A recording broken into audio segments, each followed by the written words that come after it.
And welcome back to One Take Beekeeping, because we don't do editing. Right, I'll show you where I am.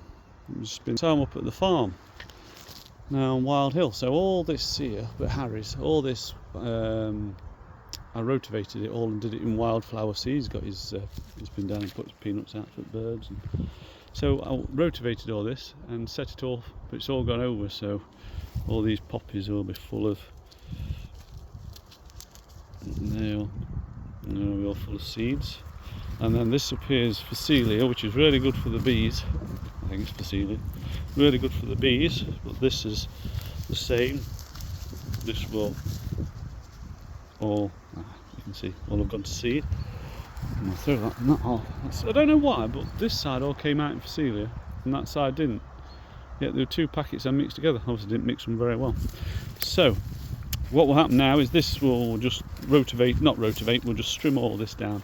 Harry might go over it with his mower and that'll knock it all back, and them seeds will all grow for next year. I did have two hives here. I sold that one. Someone wanted some bees, I sold that hive. This one's doing well. Wasp. I hate wasps. So there's plenty of bees there to defend it though. Wasps aren't going to bother them. You can see the pollen that they're bringing in. So really orange legs on, orange pollen on the back of their legs. Not everyone, that one's white, not pollen. But let's have a look, see if we get some. As soon as I say that, all the pollen stops coming in. Oh well. But they're doing okay. They're doing really strong. Again, I've got these tabs to take out and the bucket feeders to swap and pop a roof on. And then up here, back of the shed, it's nice here because it's in it, but if anyone knows it, Wild Hill, it's the bottom of the dip. So all the way around here we're in a real hollow. So because we're in this hollow, the wind doesn't bother them so much, so they do better, do get more honey from here. So we have 3 hives here. We did have 4, but this one failed.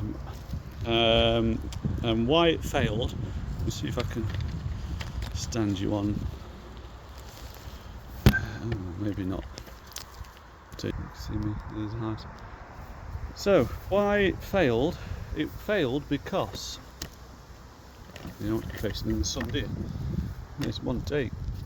So get down there. A bit better. So I've only got half suit on today. It failed because what happened was the queen became what they call a drone layer. So the queen will hatch, as we've seen in the past, I've shown you cells before. The queen will hatch, the queen comes out after a week or so, and the queen will go off to mate. So as the queen goes off and mates, she'll mate with a dozen males, and she'll come back and she'll start laying eggs. Now I think the only creature I would essentially say that I know does this is if she mates with a dozen males, that sperm all goes into a sperm sac. What's the name for it? Goes into a sperm sac, and when she lays an egg, if she can lay an unfertilised egg with no sperm on it, and that will become a male. But she can also lay an egg and make it fertilised, that will become a female, and that's how she will judge how many males and females are in a hive. It's just amazing. I love bees. So they'll make like 95% will be female, 5% will be male, because the males don't do anything. All they're there for is in the middle of the season, swarm season, is to go and reproduce with any new queens. So you don't need all that many, but they still produce quite a few. The problem you get is when that queen's fails, she's not mated successfully, the sperm's bad, or she can't deliver the sperm. So basically she becomes what they call a drone laying queen. So all she can lay are males, drones, and that's no good. The hive will eventually get down and down and down and down and collapse. Well, what happened here was, as we know, we've had the problems with the wasps. That one became weak. There was no queen, there were no new eggs. And when there's not a queen to keep everything in check, the pheromone from the queen seems to keep the hive in check. When that doesn't happen, they don't seem to defend the hive as well. So as you can see, let me spin you around. Here, I've got the entrance right down on that one. So they can defend that quite well. And same as this one. This one's really active. So there's no wasps getting in there. This one round here, that one's open a little bit more. It's still okay. Just shut him up a little bit. So it's still okay, but the wasps aren't getting in there. Well, when it's like that one was before, they don't defend as well, and then they're very susceptible to wasp attack. And wasps were attacking it, they were getting in, and it would have died off. So I've actually got too many hives. I've got about 17, and I want to probably drop down to about 12. So what I ended up doing was I took the frames, I shook all the bees out, and I moved that empty hive. I got rid of it.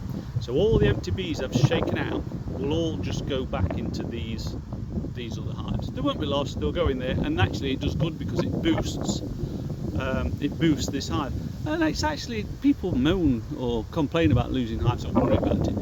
But to lose maybe 10% of your hives a year is pretty good, because it means you clear everything out, you put new comb in, everything starts afresh. So that's what I'm doing today. I'm just going to do the same as I did the other day. I'm going to do some syrup filling and put them back on, put the roofs back on, and hunker these down maybe for winter. And that's all there is for today. But yeah, I'm enjoying doing these videos. Let me know if you like them, and I'll keep them coming. Thanks a lot. Wasp. Let's show you. That's what he got. The finger of doom.